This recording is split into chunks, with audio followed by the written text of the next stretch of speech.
I know that you're afraid. You're afraid of us. You're afraid of change.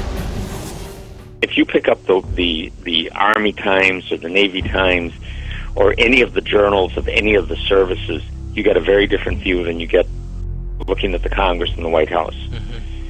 And the military has not been bought. The military is loyal, but it has not been bought. And if it ever understands this, really, really deeply understands this, and this is what I got when I put some of these things to the Army War College and to Headquarters Marine Corps, and I mentioned to a contact at Headquarters Marine Corps, I said, you know they did 9/11. And it was, you don't mean it. I said, absolutely. And if they ever understand that, these people are history. Well, now let me ask you something, Doctor. And obviously, I understand that we need to protect the names of the innocent here, and this is probably there are no innocent. Okay.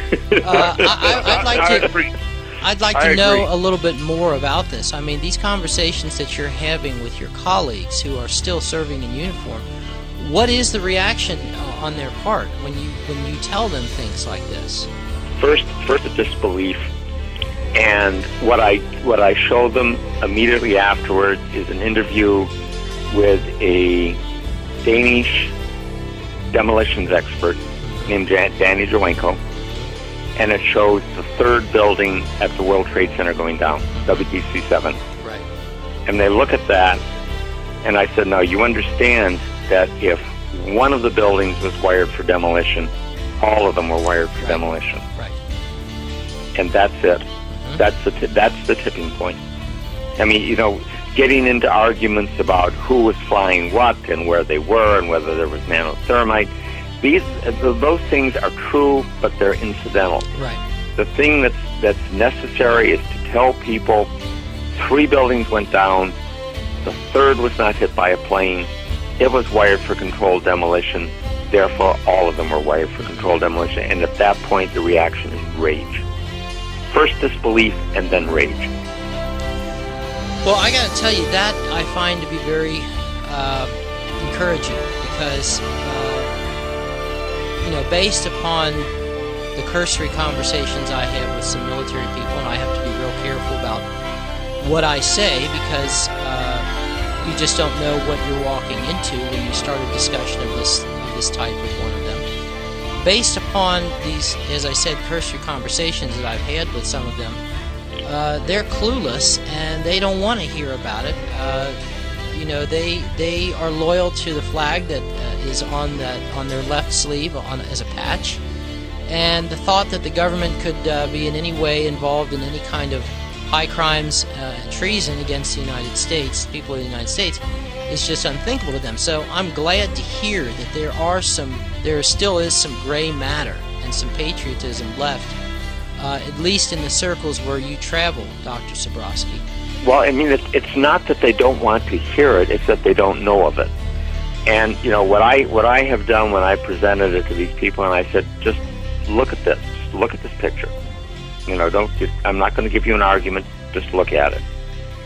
And they look at the film, and without exception, they come back and they say, they did it, didn't they? I said, yep.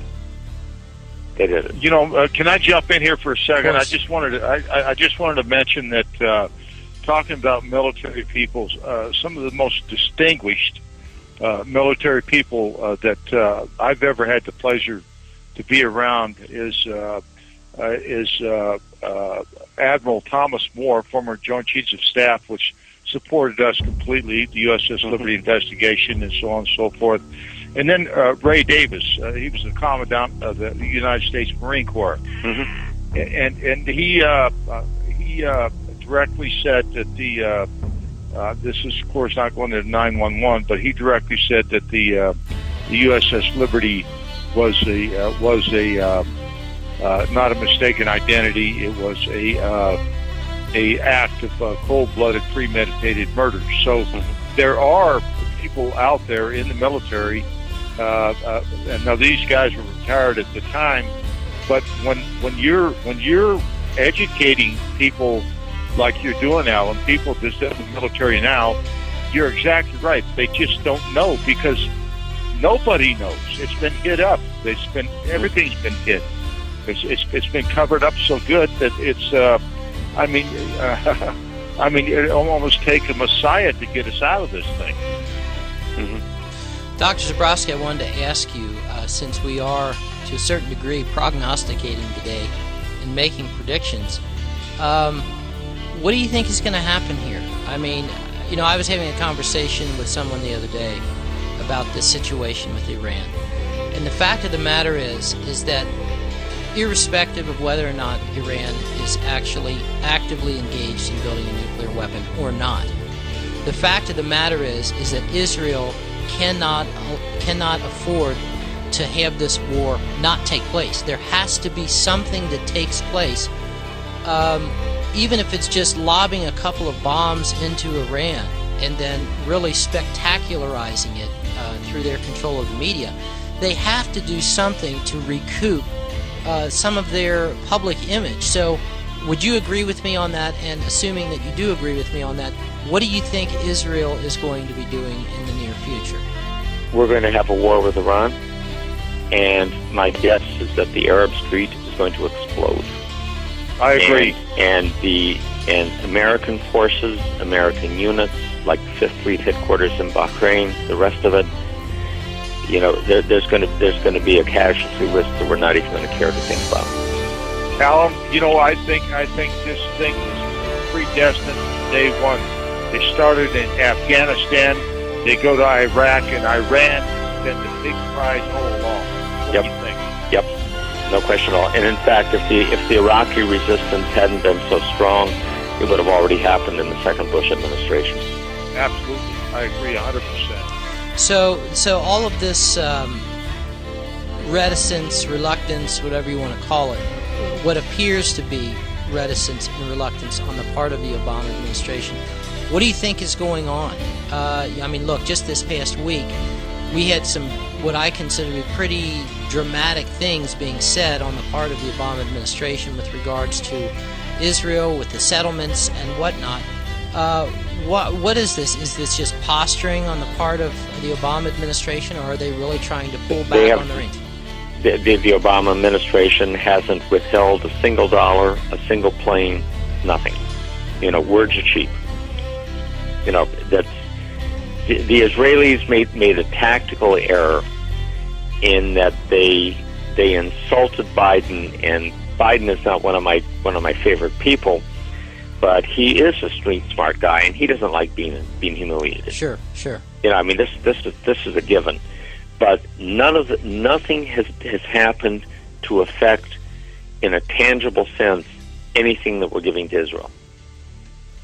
Nothing. And as long as nothing happens to tangibly affect what we're giving to them, nothing else will matter. Okay.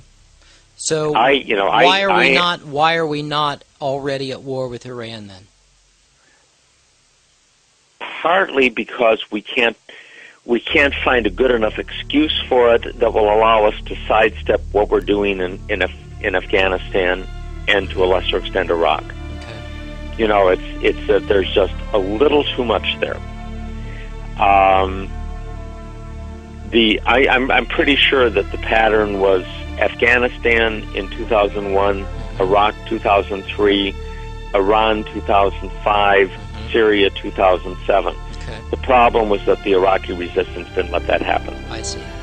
So now the time frame is a little bit different, and I'm not sure how that's going to play out. But I think that, you know, the way we're going to it is to try and create an excuse for a war.